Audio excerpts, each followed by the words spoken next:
Qui est en prison actuellement, en plus de Farba? Vous avez Demba Ngom, qui lui n'est même pas visé dans le rapport de la CENTIF. Il n'est même pas visé dans le registre, qui était venu, qui est à l'extérieur, qui mène ses activités à l'extérieur, et qui est venu rendre visite à son frère. Mais on le prend, on le jette en prison, et comble d'ironie, on le jette avec son tailleur qui a des problèmes de fin du monde. Donc toutes ces personnes-là sont toutes en prison, parce que c'est des proches de Farba. Et actuellement, ils sont sur la sellette. Actuellement, c'est Biran et Ismaïla. Donc d'autres frères de Farba. Farba a dit, mais il explique qu'après ma propre mère, et de la jeter en prison. Évidemment, prenez ma mère et jetez-la en prison pendant qu'on y est. Mais il faudrait que ça cesse, qu'on respecte les textes, qu'on respecte les droits de la défense. Mais dans cette affaire, on a l'impression que en réalité, on n'en fait qu'à sa tête. Parce que le plus grave, c'est qu'avant même qu'on procède à l'inculpation de Farba, on avait déjà saisi tous ses biens. On a bloqué tous ses comptes. Avant même qu'il soit entendu et inculpé. Donc on avait déjà pris des mesures. On avait déjà pris des ordonnances. Ce qui est illégal. Ce qui est une violation manifeste de la loi. C'est-à-dire qu'on piétine la loi pour atteindre une personne. Mais il faudrait arrêter cette dérive judiciaire. Il faudrait arrêter cette violation manifeste des textes de loi qui régissent les droits de la défense. Parce que vous ne pouvez pas prendre des mesures sur les biens d'une personne que vous n'avez même pas encore entendu ou inculpé. Mais c'est ce que fait le juge d'instruction dans le dossier de Farba. Et c'est grave, c'est un scandale. C'est un scandale qu'il faut décrier. C'est un scandale qu'il faut, haut et fort, urbi et orbi, fustiger.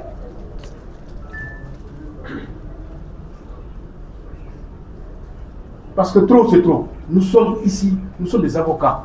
Moi, je ne suis pas un politicien. Je n'ai jamais milité dans un parti politique au Sénégal. Jamais. Ni sympathisant, ni militant. Mais mon seul parti politique, c'est le droit. Je suis un avocat, je défends une personne. Quelle que soit la couleur politique de la personne, ça ne me regarde pas. Moi, ce qui me regarde, c'est les textes. Qui régissent les textes de loi. Qui régissent le cas. C'est sur cette base que je défends la personne. Et j'estime que dans cette affaire, on est en train de bafouer les droits de Farba. On veut humilier toute une famille. Et il faudrait que ça s'arrête. On voulait la tête de Farba, mais on l'a eu. On l'a jeté en prison. Mais bon sang, on arrête quand même le processus de destruction ou de démolition d'une famille. Mais le rouleau compresseur est en train de partir. On prend le frère qui vient de l'extérieur pour rendre visite à son grand frère, alors que ce frère n'est même pas concerné, ni cité dans le rapport de la CENTIF, ni dans le histoire. On le prend, on le jette en prison. On fait appel à d'autres qui, eux, doivent passer le 19 mai. Ils vont se retrouver en prison.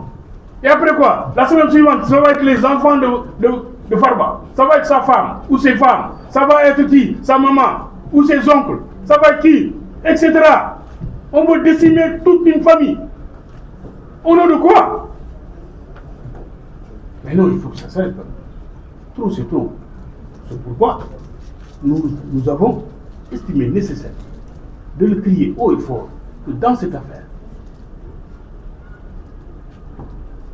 où Farba Ngom n'a pas été entendu jusqu'à présent, on le jette en prison, on l'inculpe, on le place sous mandat de dépôt et on ne l'entend pas. Parce qu'on sait que dans ce dossier-là, sans pour autant aller pour violer quel que soit, parce qu'il n'y a même pas d'acte d'instruction d'ailleurs. Il n'y a aucun acte, parce qu'il n'y a qu'un acte d'inculpation. Le juge a inculpé à placer sous mandat de dépôt, c'est tout. Et tout le reste, c'est des ordonnances qu'il prend. Mais on n'a pas entendu Farba. Pourquoi on ne s'empresse pas d'entendre Farba au fond sur les faits qui lui sont reprochés? Pourquoi on ne s'empresse pas d'entendre Tahirou Sarr sur les faits qu'on lui reproche? Et rien du tout. C'est-à-dire on les prend, on les jette en prison, et on leur dit bon, vous pouvez attendre. Et nous estimons que le cas Farba pourrait demain se retrouver même à la cour commune de la CEDEAO. Parce que simplement, les droits de la défense sont manifestement violés à longueur de journée pour ce qui concerne le cas de Farba. Donc c'est pourquoi nous avons estimé nécessaire de tirer la sonnette d'alarme en ce qui le concerne.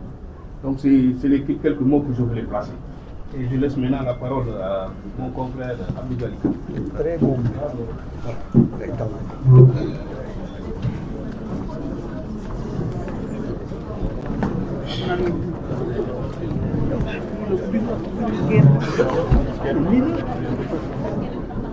Alors, à l'instar de mes confrères qui m'ont précédé, nous vous remercions d'avoir répondu à notre appel.